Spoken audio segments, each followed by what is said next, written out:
ഭരണമില്ലെങ്കിൽ പിന്നെ ഈ കസേരയും വേണ്ട, ഇവിടുത്തെ നിയമവും വേണ്ട, തിരുവനന്തപുരം കോർപ്പറേഷൻ ഓഫീസും വേണ്ട. തോറ്റ ചരിത്രമില്ലെന്ന് കവലകളിൽ തോറും മൈക്ക് കെട്ടി വീമ്പ് പറയുന്നവർ തോൽവിയുടെ രുചി നല്ലോണം അറിഞ്ഞപ്പോ തലസ്ഥാന നഗരസഭയെ അക്ഷരാർത്ഥത്തിൽ ഒരു പോർക്കളമാക്കി മാറ്റിയിരിക്കുകയാണ്. അടിയും ഇടിയും കൂട്ടത്തല്ലും സാധാരണ ജനങ്ങളുടെ നികുതിപ്പണം കൊണ്ട് പ്രവർത്തിക്കുന്ന അവരുടെ പ്രശ്നങ്ങൾ ചർച്ച ചെയ്യേണ്ട ജനാധിപത്യത്തിന്റെ ശ്രീകോവിലിൽ ഒരു നഗരപിതാവിനെ ശാരീരികമായി പോലും നേരിടാൻ തുനിഞ്ഞിറങ്ങിയ ഗുണ്ടാ വിളയാട്ടം. അധികാരം കയ്യിൽ നിന്നും പോകുമ്പോൾ ജനങ്ങൾ തങ്ങളെ പൂർണ്ണമായും കൈവിടുമ്പോൾ ഉണ്ടാകുന്ന ആ ഒരു മാനസികാവസ്ഥയുണ്ടല്ലോ, സഖാക്കൾക്ക് ഇപ്പോൾ ശരിക്കും നിയന്ത്രണം നഷ്ടപ്പെട്ട മട്ടാണ്. ഒരുതരം ഭ്രാന്തരാവസ്ഥ. തിരുവനന്തപുരം നഗരസഭയിൽ കഴിഞ്ഞ ദിവസം അരങ്ങേറിയത് കേവലം ഒരു രാഷ്ട്രീയ പ്രതിഷേധമല്ല, മറിച്ച് കയ്യിലിരുന്ന അധികാരം മണൽത്തരികൾ പോലെ ഒലിച്ചുപോയൊരു പ്രസ്ഥാനത്തിന്റെ വിലാപവും അങ്ങേയറ്റത്തെ അസഹിഷ്ണുതയുമായിരുന്നു. LDF കൗൺസിലർമാർ നടത്തിയ ആ ഓഫീസ് ഉപരോധം ഒടുവിൽ എത്തിച്ചേർന്നത് നാണം കെട്ട കയ്യാങ്കളിയിലാണ്. ജനപ്രതിനിധികൾ എന്ന പേര് പറയുന്നവർ തെരുവ് ഗുണ്ടകളെ പോലെ പരസ്പരം നെഞ്ചത്ത് കയറി അടിക്കുന്ന കാഴ്ച. എന്നാൽ ഇവിടെ നമ്മൾ കാണേണ്ടത് മറ്റൊന്നാണ്. ആക്രമികളുടെ ആക്രോശങ്ങൾക്ക് മുന്നിൽ, ആൾക്കൂട്ടത്തിന്റെ കല്ലേറിനും മർദ്ദനത്തിനും മുന്നിൽ ഭയന്ന് പിൻവാങ്ങാൻ തയ്യാറാകാത്തൊരു മേയറെയാണ്. എന്താണ് യഥാർത്ഥത്തിൽ അവിടെ സംഭവിച്ചത്? എന്തിനാണ് ഇടതുപക്ഷം ഈ ചോരക്കളിക്ക് മുതിർന്നത്? ഇതിനു പിന്നിലെ യഥാർത്ഥ അജണ്ട എന്നാണ്. നമുക്കൊന്ന് വളരെ വിശദമായി തന്നെ ആഴത്തിൽ തന്നെ പരിശോധിക്കാം. വീഡിയോ പൂർണ്ണമായും കാണുക, കാരണം വരും ദിവസങ്ങളിൽ കേരള രാഷ്ട്രീയത്തെ പിടിച്ചുലയ്ക്കാൻ പോകുന്ന പല വസ്തുതകളും ഇതിലുണ്ട്. സംഭവങ്ങളുടെ തുടക്കം പെട്ടെന്നൊരു ദിവസം ഉണ്ടായതല്ല. ഇതിന് പിന്നിൽ വലിയൊരു രാഷ്ട്രീയ അനിശ്ചിതത്വത്തിന്റെ കഥയുണ്ട്. നമ്മൾ പലപ്പോഴും കാണാറുള്ളത് പോലെ ഇടതുപക്ഷത്തിന് തങ്ങൾക്ക് അനുകൂലമായി കാര്യങ്ങൾ നടക്കുമ്പോൾ മാത്രമേ ജനാധിപത്യത്തിലും കോടതിയിലും ഒക്കെ വിശ്വാസം ഉണ്ടാകാറുള്ളൂ.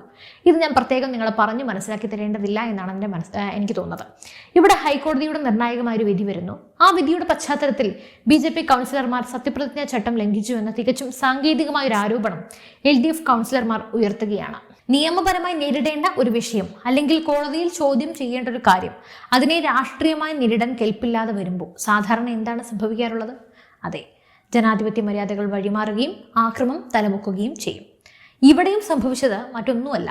BJP-കാരനായ മേയർ VV രാജേഷിന്റെ രാജി ആവശ്യപ്പെട്ട് LDF കൗൺസിലർമാർ കോർപ്പറേഷൻ ഓഫീസിന്റെ പ്രധാന കവാടങ്ങളൊക്കെ ഉപരോധിക്കാൻ തീരുമാനിക്കുന്നു.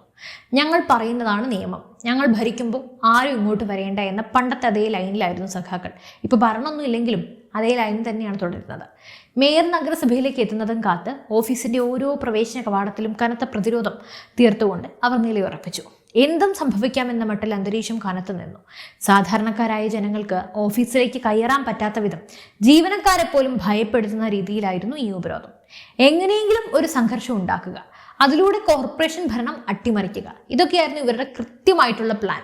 ഈ കനത്ത ഉപരോധവും ആക്രോശിക്കുന്ന ആൾക്കൂട്ടത്തെയും കണ്ട് മേയർ പേടിച്ച് പിന്മാറും, ഓഫീസിലേക്ക് വരാതെ ഭയന്നോടും എന്നൊക്കെയാണ് ഇടതുപക്ഷ കൗൺസിലർമാർ കരുതിയിരുന്നത്. മുമ്പൊക്കെ പലരെയും അങ്ങനെ ഭയപ്പെടുത്തി ഓടിച്ചിട്ടുണ്ടാകാം. എന്നാൽ അവിടെയാണ് സഖാക്കൾക്ക് കണക്ക് കൂട്ടലുകളെല്ലാം പൂർണ്ണമായും പിഴച്ചത്. തന്നെ തിരഞ്ഞെടുത്ത ജനങ്ങളോടും ഈ നഗരത്തോടുമുള്ള ഉത്തരവാദിത്വം നിറവേറ്റാൻ അക്രമികളുടെ ഭീഷണികളെ പാടെ വകവയ്ക്കാതെ തികഞ്ഞ ആത്മവിശ്വാസത്തോടെയും നെഞ്ചുറപ്പോടെയും മേയർ VV രാജേഷ് ഓഫീസിനുള്ളിലേക്ക് പ്രവേശിക്കാൻ തുനിഞ്ഞു. ഒരു ജനപ്രതിനിധിക്ക്, പ്രത്യേകിച്ചും ഒരു നഗരപിതാവിന് സ്വന്തം ഓഫീസിലേക്ക് കയറാൻ ഒരു പ്രതിപക്ഷത്തിന്റെയും അനുവാദം ആവശ്യമില്ലെന്ന് അദ്ദേഹം തന്റെ ശക്തമായ നിലപാടിലൂടെ കാട്ടിക്കൊടുത്തു. പക്ഷേ ആ ജനാധിപത്യ മര്യാദയെയും ധീരതയെയും നേരിടാൻ ഇടതുപക്ഷത്തിന്റെ പക്കൽ നിയമത്തിന്റെയോ ആശയത്തിന്റെയോ കരുത്തുണ്ടായിരുന്നില്ല. അവരുടെ പക്കൽ കല്ലും വടിയും ശാരീരിക അക്രമവും മാത്രമേ ഉണ്ടായിരുന്നുള്ളൂ. പതിവ് പോലെ തന്നെ, ഒരു മാറ്റവുമില്ല. മേയർ മുന്നോട്ട് നീങ്ങിയതോടെ സ്ഥിതിഗതികൾ നിമിഷനേരം കൊണ്ട് കൈവിട്ടുപോയി. സമരക്കാരും BJP കൗൺസിലർമാരും തമ്മിൽ കടുത്ത ഉന്തും തള്ളും ഉണ്ടായി. ഇതിനിടയിൽപ്പെട്ട് മേയർ VV രാജേഷും മുതിർന്ന ഇടതുപക്ഷ നേതാവ് വഞ്ചിയൂർ ബാബുവും നിലത്ത് വീണു. ജനാധിപത്യപരമായി ഭൂരിപക്ഷത്തോടെ തിരഞ്ഞെടുക്കപ്പെട്ട ഒരു ഭരണാധികാരിയെ ശാരീരികമായി കയ്യേറ്റം ചെയ്യുന്ന തരത്തിലേക്ക് ഇടതുപക്ഷ കൗൺസിലർമാർ അത്രത്തോളം തരം താഴ്ന്നു. മേയറുടെ ചേംബറിന് മുന്നിൽ വെച്ച് CPM BJP കൗൺസിലർമാർ പരസ്പരം നേരിട്ട് ഏറ്റുമുട്ടുന്ന കാഴ്ചയ്ക്കാണ് തലസ്ഥാന നഗരി കഴിഞ്ഞ ദിവസം സാക്ഷ്യം വഹിച്ചത്. കനത്ത ഉപരോധം കാരണം മേയറെ ഓഫീസിനുള്ളിലേക്ക് കയറ്റില്ലെന്ന് സമരക്കാർ വാശി പിടിച്ചപ്പോൾ തങ്ങളെ തടയാൻ നിയമവിരുദ്ധമായി ആർക്കും അവകാശമില്ലെന്ന് BJP ഉറപ്പിച്ചു. പ്രവർത്തകരും കൗൺസിലർമാരും തമ്മിൽ വലിയ അടിപിടി ഉണ്ടായി. ഈ സംഘർഷം തടയാൻ ഓടിയെത്തിയ പോലീസുകാരുടെ അവസ്ഥ എന്തായിരുന്നു എന്നറിയോ? നിയമം നടപ്പിലാക്കാൻ വന്ന, സുരക്ഷയൊരുക്കാൻ വന്ന പാവം പോലീസുകാരെ പോലും ഈ ഇടതുപക്ഷ ജനപ്രതിനിധികൾ എന്ന് പറയുന്നവർ തല്ലിച്ചതച്ചു. കഴിഞ്ഞ ദിവസം പിണറായിയുടെ വീട്ടിൽ ഇഡി വന്നപ്പോഴും കണ്ട അതേ കാഴ്ച തന്നെയായിരുന്നു ഇവിടെയും കാണാനുണ്ടായത്. തങ്ങളുടെ രാഷ്ട്രീയ താല്പര്യങ്ങൾക്ക് മുന്നിൽ പോലീസായാലും കോടതിയായാലും പുല്ലാണ് എന്ന ഭാവമാണ് അവിടെ കണ്ടത്. ഈ കനത്ത കയ്യാങ്കളിയിൽ പുരുഷന്മാർ മാത്രമല്ല, വനിതാ കൗൺസിലർമാരും ഒട്ടും പിന്നിലായിരുന്നില്ല. നഗരസഭയുടെ അകത്തളങ്ങളിൽ നടന്ന അക്രമങ്ങൾക്ക് 2 പ്രമുഖ വനിതാ കൗൺസിലർമാർക്ക് ഗുരുതരമായി പരിക്കേറ്റു. CPM councillor Kattaikonam Sindhu Sasi, BJP councillor Deepa Peroorkada എന്നിവരാണ് ചോരയൊലിപ്പിച്ച് ആശുപത്രിയിലെത്തിയത്. സ്ത്രീകളെന്ന പരിഗണന പോലും ഇല്ലാതെ പരസ്പരം തല്ലിപ്പിരിയുന്ന അവസ്ഥയിലേക്ക് കാര്യങ്ങൾ എത്തിച്ചവർ ആരാണ്? സമാധാനപരമായി നടക്കേണ്ട ഒരു കോർപ്പറേഷൻ ഭരണത്തെ തെരുവ് യുദ്ധമാക്കാൻ മുൻകൈ എടുത്തത് ആരാണ്? നഗരസഭയ്ക്കകത്ത് കൗൺസിലർമാർക്ക് പരിക്കേറ്റ വിവരം പുറത്തറിഞ്ഞതോടെ സംഗതി പിന്നെയും വഷളായി. കോർപ്പറേഷൻ ഓഫീസിന് പുറത്ത് കാത്തു നിന്നിരുന്ന പാർട്ടി അണികൾ ഇതോടെ കൂടുതൽ അക്രമാസക്തരായി. അവർ പോലീസിന് നേരെയും പരസ്പരവും കല്ലെറിഞ്ഞു. തലസ്ഥാന നഗരിയെ ഭീതിയുടെ നിഴലിലാർത്തിയ നിമിഷങ്ങളായിരുന്നു അത്. സാധാരണ ജനങ്ങളൊക്കെ ഭയന്നോടി. എന്തിനു വേണ്ടി ഞാൻ ഇവർക്കൊക്കെ വോട്ട് ചെയ്തു എന്നായിരിക്കും ജനങ്ങൾ ചിന്തിച്ചത്. വഴിപോക്കർ പോലും അക്രമികളുടെ ഇരകളാകുമോ എന്ന് ഭയന്നു. ഒടുവിൽ കനത്ത പോലീസ് സുരക്ഷയിൽ പരിക്കേറ്റ മേയറെയും മറ്റ് കൗൺസിലർമാരെയും ആശുപത്രിയിലേക്ക് മാറ്റി. പരിക്കേറ്റിട്ടും കലിപ്പ് തീരാതെ സഖാക്കൾ മുരണ്ടുകൊണ്ടേയിരുന്നു. ശാരീരികമായി പരിക്കേറ്റിട്ടും ഒട്ടും ഭയപ്പെടാതെ, ഒരിഞ്ച് പോലും തളരാതെ പുറത്തേക്ക് വന്ന മേയർ ഔദ്യോഗിക വാഹനത്തിൽ കയറാൻ ശ്രമിച്ച സമയത്ത് CPM പ്രവർത്തകർ അദ്ദേഹത്തെ വളഞ്ഞ് കടുത്ത രീതിയിൽ കൂക്കി വിളിക്കുകയും അസഭ്യം പറയുകയും പ്രതിഷേധിക്കുകയും ചെയ്തു. ഒരു നഗരപിതാവിനോട് പരിക്കേറ്റൊരു വ്യക്തിയോട് കാണിക്കേണ്ട ഏറ്റവും കുറഞ്ഞ മാനുഷിക പരിഗണനയും മര്യാദ പോലും അവിടെ വിസ്മരിക്കപ്പെട്ടു. നിലവിൽ നഗരസഭാ പരിസരം ഒരു മിലിറ്ററി ക്യാമ്പ് പോലെ വൻ പോലീസ് കാവലിലാണ്. ഇനി നമുക്ക് ഇതിന്റെ പിന്നിലെ യഥാർത്ഥ രാഷ്ട്രീയത്തിലേക്ക് വരാം.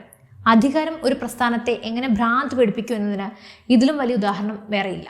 ഞങ്ങൾ പറയുന്നത് പോലെ കേട്ടിട്ടില്ലെങ്കിൽ മേയറെപ്പോലും തല്ലും, ഭരിക്കാൻ സമ്മതിക്കില്ല എന്ന ഈ ഫാസിസ്റ്റ് ശൈലിയുണ്ടല്ലോ, ഇതാണ് സാധാരണ ജനങ്ങളെ ഈ ഇടതുപക്ഷത്തിൽ നിന്നും ഇത്രത്തോളം ഇപ്പോൾ അകറ്റി നിർത്തുന്നത്. ഇടതുപക്ഷത്തിന്റെ ഇപ്പോഴത്തെ അവസ്ഥ ഒന്ന് ആലോചിച്ച് നോക്കൂ. സംസ്ഥാന ഭരണം കയ്യിൽ നിന്ന് പോയി. ജനങ്ങൾ അവരെ പാഠം പഠിപ്പിച്ചു. അതിൻ്റെ കൂടെ ഇപ്പോൾ തലസ്ഥാന നഗരസഭാ ഭരണത്തിലും വലിയ തിരിച്ചടികൾ നേരിടുന്നു. അവിടെ നിന്നും അവരെ ജനങ്ങൾ കണ്ടം വഴി ഓടിച്ചു. എല്ലാ കോട്ടകളും ഓരോന്നായി തകരുമ്പോൾ, ജനപിന്തുണ പൂർണ്ണമായി നഷ്ടപ്പെടുമ്പോൾ ആ ഉണ്ടാകുന്ന ഒരു വല്ലാത്ത അഭയമില്ലായ്മ ഉണ്ടല്ലോ, ആ കലിപ്പും നിരാശയും തീർക്കാനാണ് കഴിഞ്ഞ ദിവസം ഇടതുപക്ഷം തലസ്ഥാന നഗരസഭയിൽ ഈ കോലാഹലങ്ങൾ മുഴുവൻ ഉണ്ടാക്കിയത്. കേരളത്തിലെ ജനങ്ങൾ വളരെ പ്രബുദ്ധരാണ് എന്ന് നമ്മൾ എപ്പോഴും പറയാറുണ്ട്. വെറുതെയാണോ ജനങ്ങൾ ഇടതുപക്ഷത്തെ ഓരോ തിരഞ്ഞെടുപ്പിലും ഇപ്പോൾ തൂത്തെറിഞ്ഞുകൊണ്ടിരിക്കുന്നത്? ജനങ്ങളുടെ പ്രശ്നങ്ങൾ പരിഹരിക്കാനും നഗരത്തിന്റെ വികസന കാര്യങ്ങൾ ചർച്ച ചെയ്യാനും ജനങ്ങൾ വോട്ട് ചെയ്ത് വിജയിപ്പിച്ച് വിട്ട കൗൺസിലർമാരാണ് അവിടെ ഗുണ്ടകളെ പോലെ തല്ലുകൂടിയത്. ഇവിടെ മേയർ VV രാജേഷ് കാണിച്ച ആ ഒരു രാഷ്ട്രീയ ആർജവമുണ്ട്. അക്രമികൾക്ക് മുന്നിൽ ഭയന്ന് പിൻവാങ്ങില്ല. ഓഫീസിൽ കയറി ജനങ്ങൾക്ക് വേണ്ടി പ്രവർത്തിക്കുക തന്നെ ചെയ്യും. ആ ഉറച്ച നിലപാട് അത് തന്നെയാണ് ഒരു യഥാർത്ഥ ഭരണാധികാരിക്ക് ഉണ്ടാകേണ്ടത്. ആ തൻ്റെ ഇടത്തെയാണ് ജനങ്ങൾ ആഗ്രഹിക്കുന്നത്. സഖാക്കൾ ചിന്തിക്കേണ്ടത് ഒരു കാര്യം മാത്രമാണ്. ഈ അക്രമ രാഷ്ട്രീയവും അസഹിഷ്ണുതയും കൊണ്ട് ആരെയാണ് നിങ്ങൾ തോൽപ്പിക്കാൻ നോക്കുന്നത്? BJP ആണോ? മേയറെയാണോ? അല്ല, നിങ്ങൾ തോൽപ്പിക്കുന്നത് നിങ്ങളെ വിശ്വസിച്ച് വോട്ട് ചെയ്ത ജനങ്ങളെയാണ്, ജനാധിപത്യത്തെയാണ്. നിങ്ങൾ നിയമം കയ്യിലെടുക്കുമ്പോൾ, സമാധാനം തകർക്കുമ്പോൾ ജനങ്ങളുടെ മനസ്സിൽ നിങ്ങൾ കൂടുതൽ താഴേക്ക് പോവുകയാണ്. അത് മനസ്സിലാക്കാനുള്ള ബുദ്ധി ഉണ്ടെന്ന് ഞാൻ വിശ്വസിക്കുന്നില്ല.